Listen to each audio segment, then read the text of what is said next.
beyond belief. Fact or fiction?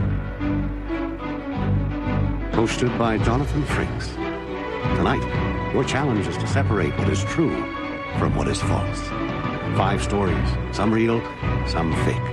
Can you judge which are fact and which are fiction? To find out, you must enter a world of both truth and deception, a world that is beyond belief.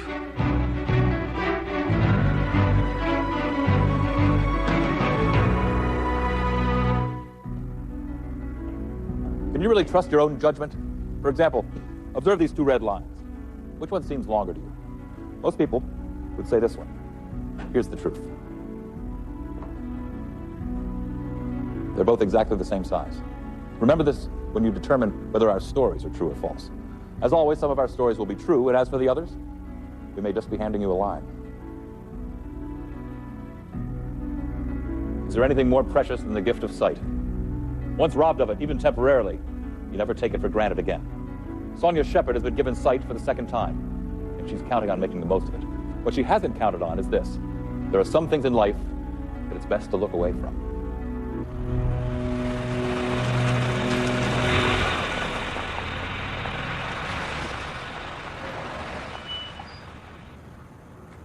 Two years ago, I developed a rare degenerative corneal disease in both eyes. I was rapidly going blind, but my sight was saved by a miracle of modern science, a corneal transplant. After 2 months, both eyes had completely healed and my sight was restored. I decided to take a weekend trip into the country and see all the things that I might have lost forever. Since the transplant, I took nothing for granted, and I loved looking at the world through my new eyes.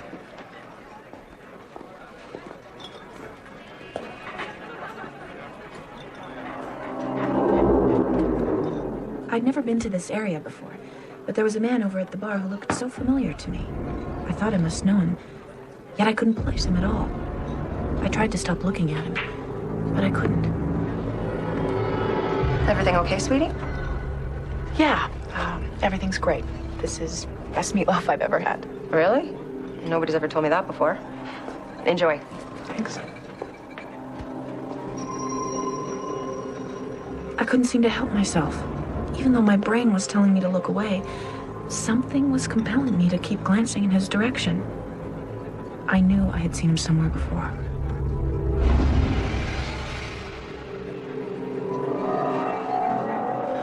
It was obvious that he was not the type to make eye contact with.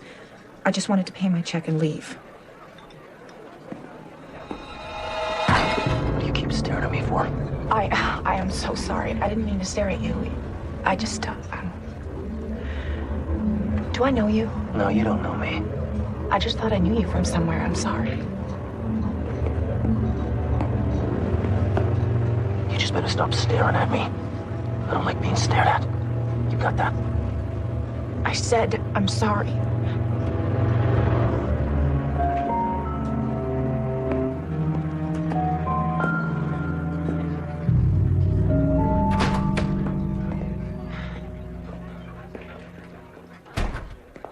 Check, please. The incident at the bar was so disturbing to me that I decided to get my things, check out of the motel, and move on. I just couldn't understand why that creep looked so familiar to me. Why were you staring at me? Following me? Are you a cop? No! Somebody hire you to tail me? No, I swear, please, just take whatever you want. I know you're up to something. Find out what that is. I'm not up to anything. I didn't mean to scare you. I'm sorry. You don't know what Sonia is. Please don't hurt me. Shut up! Or I kill you. I won't scream. That's good.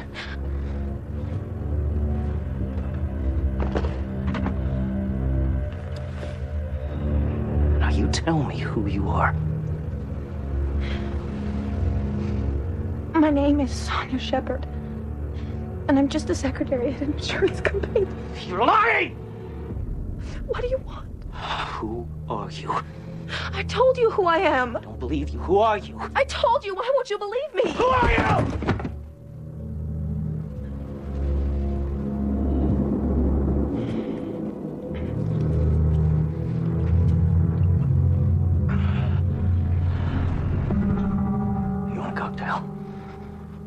Suit yourself. I'm just gonna sit here for a while and stare at you. Like you stared at me. See how you like it.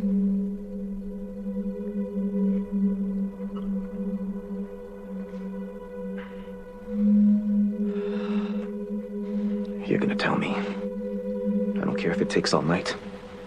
I'm gonna find out who you are.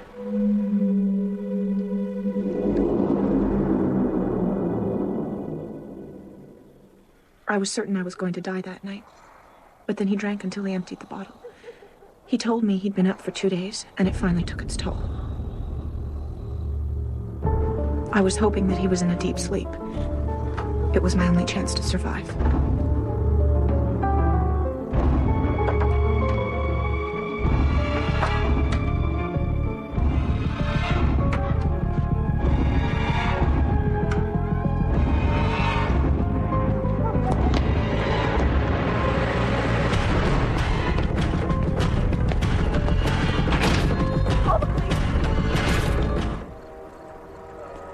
There we were again, staring at each other, and I still had no idea who he was.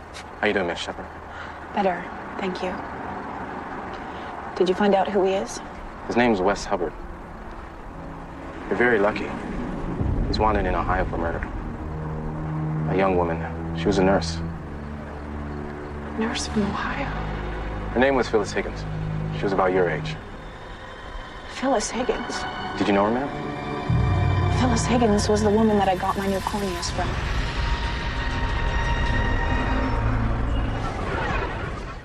Is this possible?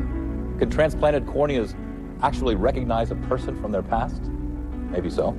After all, if you look at a bright light, doesn't the image remain for some time afterwards? Was it the spirit of the murdered nurse that was causing Sonia to stare at the killer? Or did he actually look like somebody Sonia knew herself? Does this story of the transplanted corneas ring true? Or are you being blindsided? The world has long held a fascination for identical twins. As we've seen through literature, films, TV shows, and commercials, psychologists have weighed in with their own studies. Shannon and Carly Hughes are identical twins with a very special bond. And as you watch the next story unfold, you'll be once again reminded that truth and falsehood are very often two of a kind.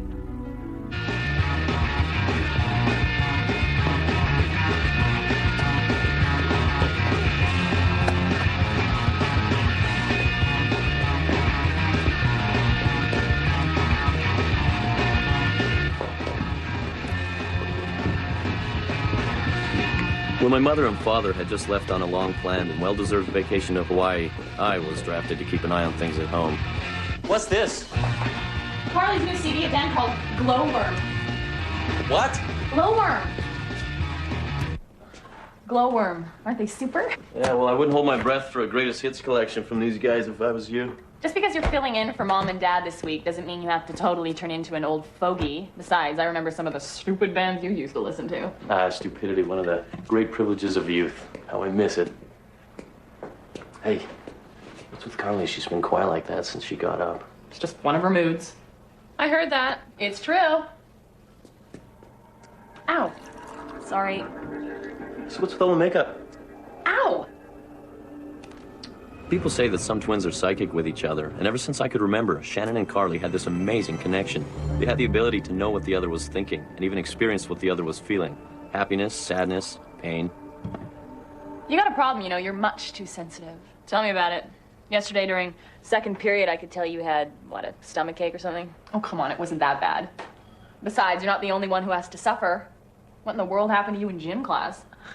I banged my shin on the bench. I was limping all afternoon. You know, I still don't get how you two can do that. Trust me, it gets old. Shannon avoided your question earlier. She's getting all painted up for her party. Party? Oh, really? Rat. Mom and Dad were very clear. No parties while they're gone. Brian, it's nothing. We're getting together at Natalie's. It's just a few of us. Just a few dozen. Turncoat. Shannon... Look, I'm absolutely sure Mom and Dad meant no parties here at the house. If you don't believe me, just, call them. They're on an airplane. Darn. Listen to me, little brat. You're slipping through on a mere technicality here. Whatever works, man. What do you think you're doing? What? You said I could take the CD with me. Come on, I'll be careful. Being careful isn't exactly one of your strong points. Geez, with a nag like you for a sister, what good is it having your parents out of town? Bye. Help me out here, Ryan. Isn't there any chance I was adopted or something? Forget Shannon. We're gonna have our own party. Pizza's on me.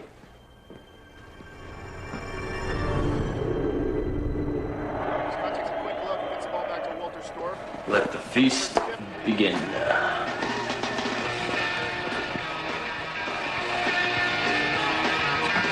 What's with the sound? I thought Shannon took your CD with her. Turn off the CD player. The music's coming from the TV.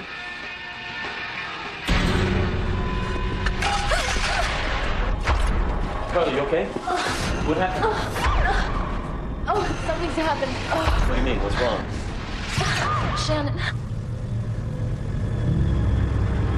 Through their psychic relationship, Carly knew exactly where to find Shannon. It was better than radar. Call 911. I checked on Shannon while Carly called the police.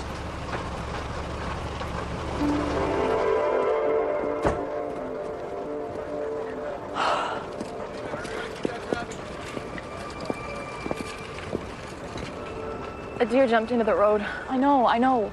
When I heard the music, I just connected immediately to you. It was weird because I heard the music too over the TV. What music? The CD you borrowed from Carly. Stupid me. I forgot the dumb thing. I left it at home.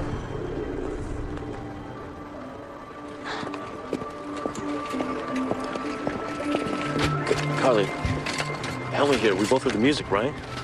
Hey, brother. Welcome to the club. Once again, my sister showed a special and amazing bond with one another. This time it saved a life. Like so many times before, one sister clearly felt the other's pain.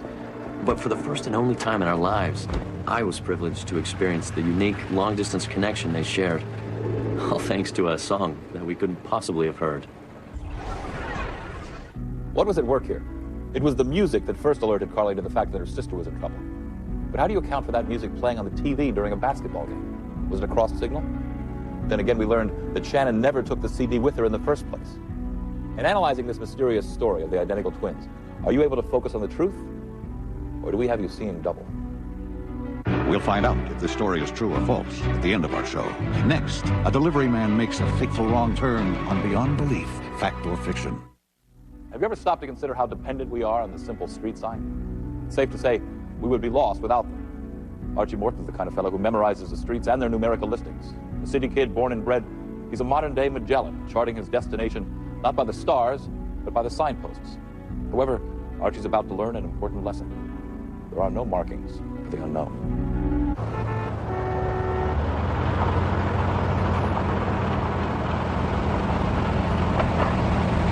I've been driving my own truck for the past 10 years, and I was on my last delivery of the day.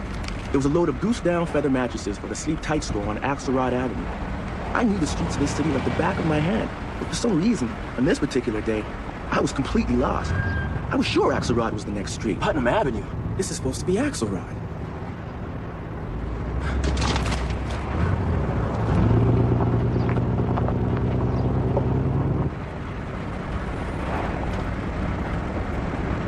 Where's Axelrod? Oh!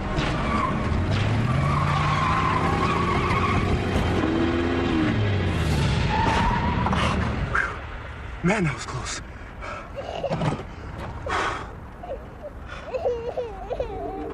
Was I crying?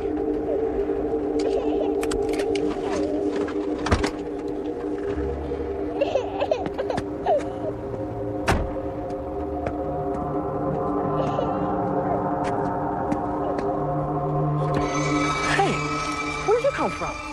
How did you get up here? From that window.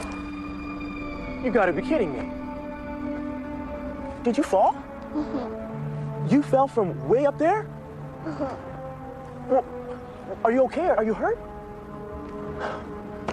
Well, that's good. You're one lucky little boy, you know that? That's quite the fall. What's your name, son? His name's Clayton. Clayton Pitts. Who are you? I'm Jimmy. I'm the super of this building. Clayton, How'd you get up there? I fell.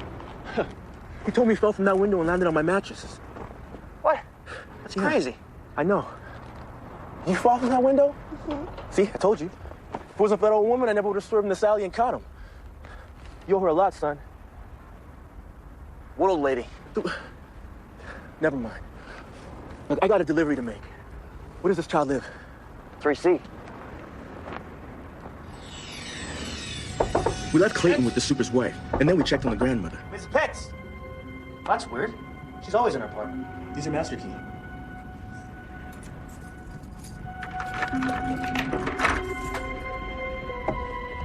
Mrs. Pitts?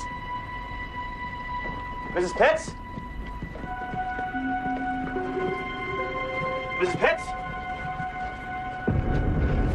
Call 911.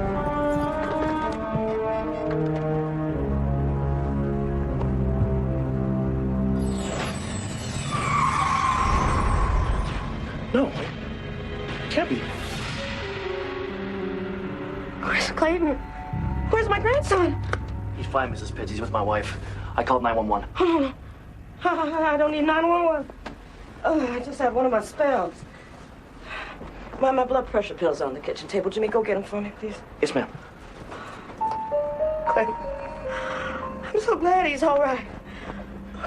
Excuse me, ma'am, but weren't you just downstairs a little while ago waving at my truck? What?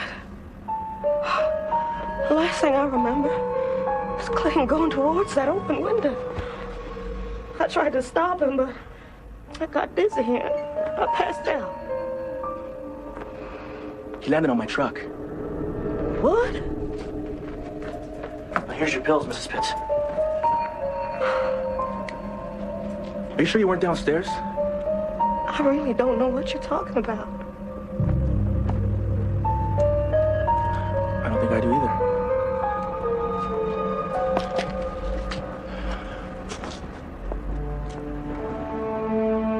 I gotta get going. Yeah. Thanks.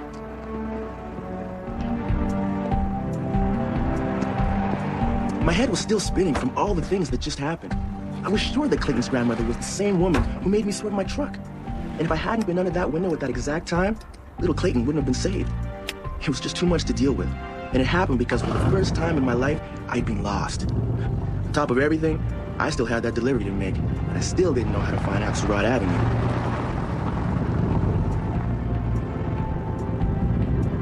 I knew this was Axelrod. It was here the whole time.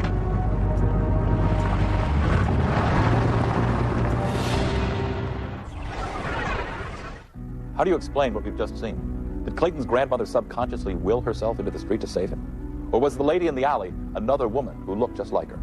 Were Archie's eyes playing tricks on him that day? After all, he somehow missed the street sign. Is this story of the young boy who survived a fatal plunge really true? Or are we playing you for the fall guy? We'll find out if this story is true or false at the end of our show. Next, a hypnotic spell reveals a dual identity on Beyond Belief, Fact or Fiction. Have you ever been hypnotized? Some people do it to stop smoking, to end their fear of flying. Others for amusement and entertainment. Ted Reed has a different reason. It's a terrifying case of claustrophobia that he's been talking about all his life. But very soon, doubt will be cast on exactly which life he's been talking about. I want you to focus on the crystal, Ted. Breathe deeply. Good. My fiancé, Ted, didn't want to visit Dr. Hayner. Making the appointment for him was my idea. As you relax even more, nice deep breaths. Exhale. Set your cares aside and set your mind free. Continue to relax. All his life, Ted had suffered from severe claustrophobia. I hoped a session like this could help him discover the cause of his problem. I want you to close your eyes now. Nice deep breaths. Breathe in and out. Relax. Let the memories float up from deep inside.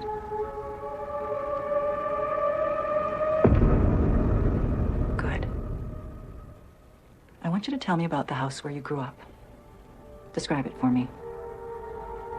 It was a farmhouse. 2-story. Slate gray. Far from any neighbors. I thought you said he grew up in the city. I no, this doesn't make sense. He grew up in Seattle. Suburbs. Who am I speaking with? Stuart. My name is Stuart Metcalf. Stuart, Yes? did something bad happen? Yes. Something bad at the farm? No. Later on, when I was older, something very bad. Stuart, where are you? Very, very bad. Tell me what's going on. What's happening to you, Stuart? Stuart? Please, this is too much. All right, Ted, I want you to come awake. On the count of 3, you will wake up fully and be refreshed. 1, 2, 3.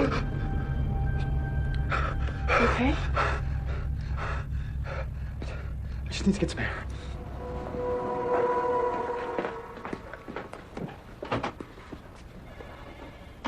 Cheryl, does this name, Stuart Metcalf, mean anything to you? Has Ted ever made mention of such a person? No, never.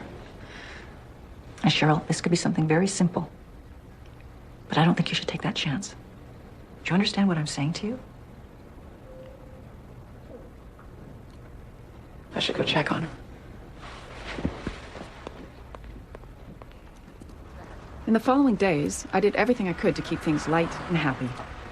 I was sorry I'd taken Ted to see Dr. Hayner. His claustrophobia seemed to have gotten worse. And then another obsession cropped up. As a child, Ted had been a talented artist, and he suddenly took up his old hobby again with a vengeance. He was now drawing compulsively. But since the hypnosis session, there had been no mention of the name Stuart Metcalf. Have we been here before? Not on this street, no.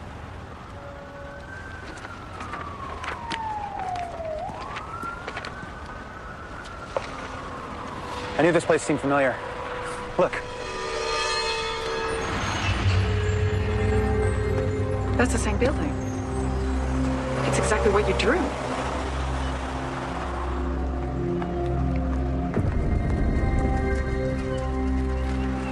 Ted? Ted?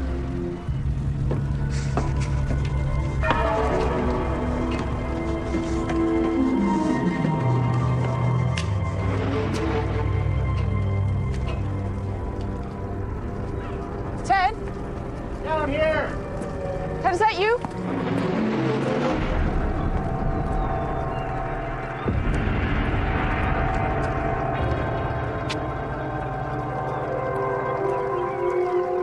Ted? Ted? Ted? Yeah. Frighten me. Why are you coming here? It's different now. It's different than last time. Last time? Wait, Ted. Ted, please talk to me. Come on, just tell me what's going on. I wish I knew.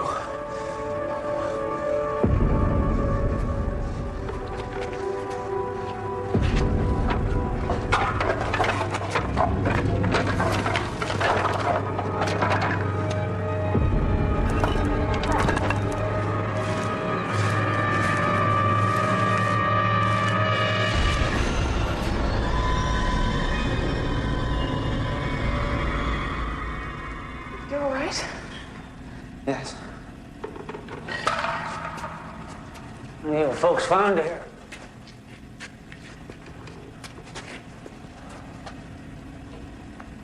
Poor soul. He probably buried alive. What's that on his wrist? Oh. It's an ID bracelet. Stuart Metcalf. The same name you gave Dr. Hayner.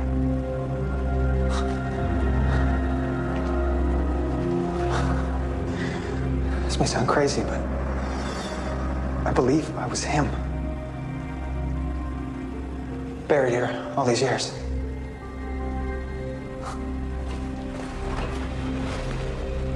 We checked out old newspaper records. A Stuart Metcalf was reported missing from the area exactly 1 day before Ted was born. His body had never been found, until now. After discovering the body of Stuart Metcalf, Ted's claustrophobia completely disappeared. So what's the answer here? Did Ted Reed live once before as Stuart Metcalf, a man who was buried alive? Or did he once read the story of Stuart Metcalf's disappearance and keep it deep in the subconscious?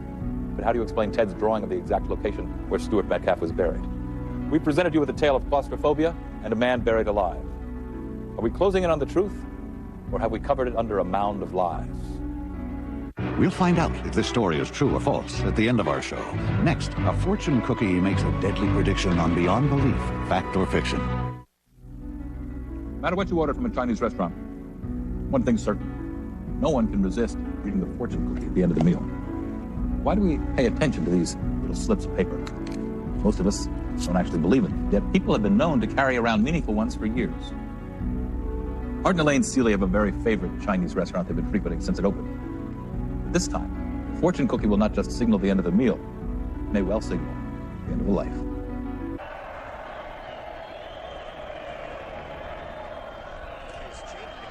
Line of scrimmage, and it looks like another pass. Look at that. These bums couldn't win a game if their lives depended on it. Fry is going back. Elaine and Art had been putting up with each other as man and wife for the past 12 years. It could have been a happy marriage, except for one thing. I should never have taken that bet. Art Seeley was a habitual gambler. Defense! Defense! Art had lost thousands of dollars with his bookie over the years. But Art's last losing streak was his biggest loss yet, over $100,000. And it's come due. Ari, you're getting popcorn all over. Art was nervous. He knew it wasn't wise to mess with the boys. And even though he owned a successful appliance store, he couldn't come up with that kind of cash. But then, he got an idea.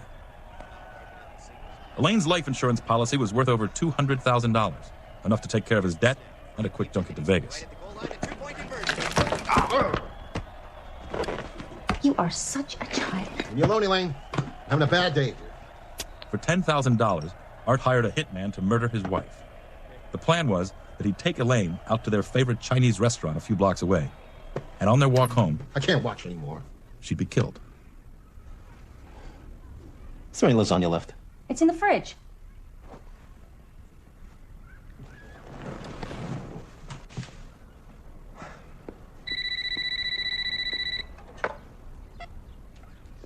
Hello.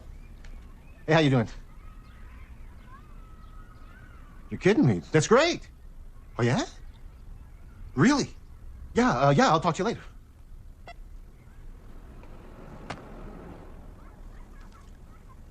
What happened? It was George Bigelow, a realtor. We just got an offer on the store for $600,000.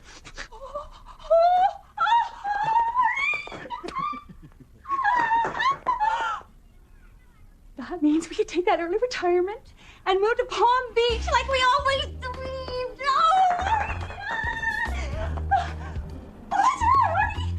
Nothing. Nothing's great.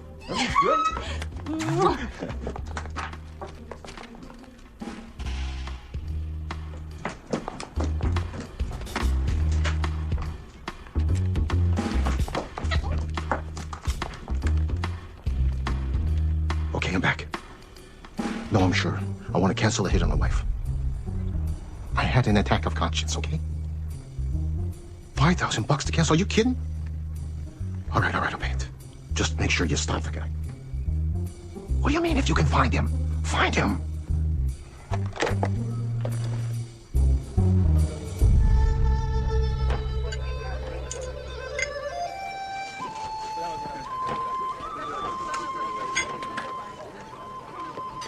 I've said it before, and I'll say it again. This place makes the best orange chicken in town. Whoa. I love this fortune. What's it say? A bright future awaits you. That is so true. Palm Beach. I wonder what mine says.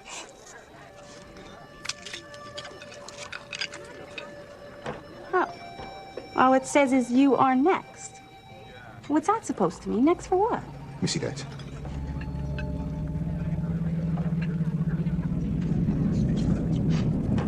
Probably just a misprint or something. Yeah. The fortune cookie had shaken Art, and all he could think about was, were they able to cancel the hit, or was Elaine about to be murdered?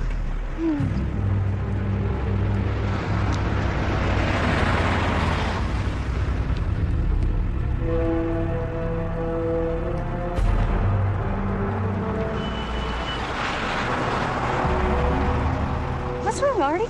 You seem edgy. Oh, it's just a little stiff neck is all. Maybe I'll rub it for you when we get home.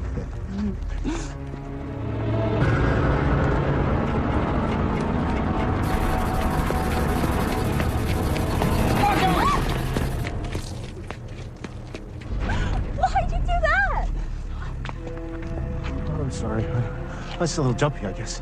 Why? Everything's great. I don't know what's the matter with me. I'm sorry, baby. It's okay. Oh, I can't wait to get home. Orange chicken's giving me heartburn.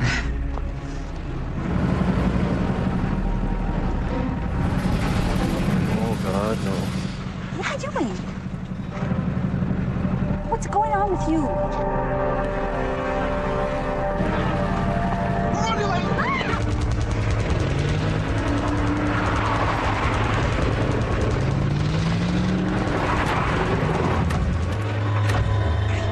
You're in some kind of trouble, aren't you?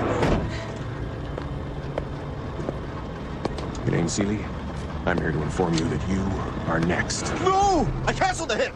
You've just won the grand prize in the Colossal You Are Next Super Marcus Sweepstakes Draw! You're both on your way to Honolulu, Hawaii for a fabulous one-week all-expenses paid vacation. Congratulations, Mr. and Mrs. Art Seeley!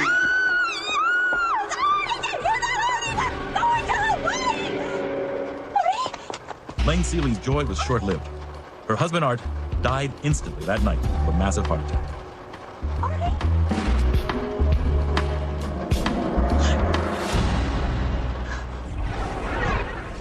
What's the explanation here? Did the fortune cookie actually refer to the hit on Elaine's life, or was it put there as part of the sweepstakes promotion? If so, how could the sweepstakes people know that Elaine and Art would eat at the restaurant that night? And what really caused Art's heart attack? Was it years of couch potato inactivity, or was it his own guilty conscience? In trying to discern whether this tale is true or false, will you be completely baffled, or will you be a smart cookie? Next, you'll find out which of our stories are fact and which are fiction when Beyond Belief returns. Now let's look back at tonight's stories and find out which ones are inspired by actual events and which ones are totally false. How about the story of the transplanted corneas that avenged the murder of the donor? Why were you staring at me? Following me? Are you a cop? No! Somebody hire you to tail me? No, I swear, please, just take whatever you want. I know you're up to something. I'm gonna find out what that is. I'm not up to anything. I didn't mean to stare at you. Is this one fake? No. A similar story happened in Florida in the late 80s. The twins that had a paranormal bond strong enough to save their lives. How did you judge that one? The music's coming from the TV.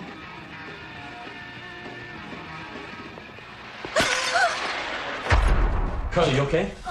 What happened? Oh, something's happened. What do you mean? What's wrong? Shannon. Did you think this was real? You're right. A story like this was reported about a pair of twins from the Midwest in the early 90s. Let's look again at the delivery man who was in the wrong place at the right time. There's an accident. Oh!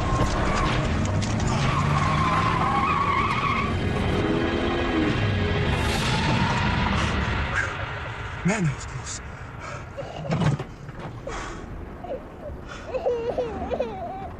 Who's that crying? Did you think this story was inspired by an actual event? It was. It happened about 20 years ago in the Midwest.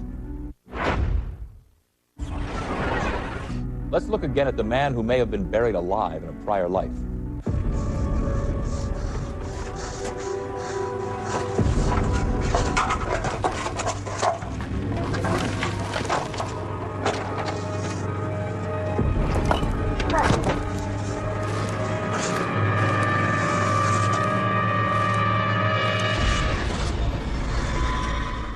Was this story true? No way. It was written to fool you. The story of the husband who tried to stop the hit on his wife, but couldn't stop his own demise. How did you judge that one?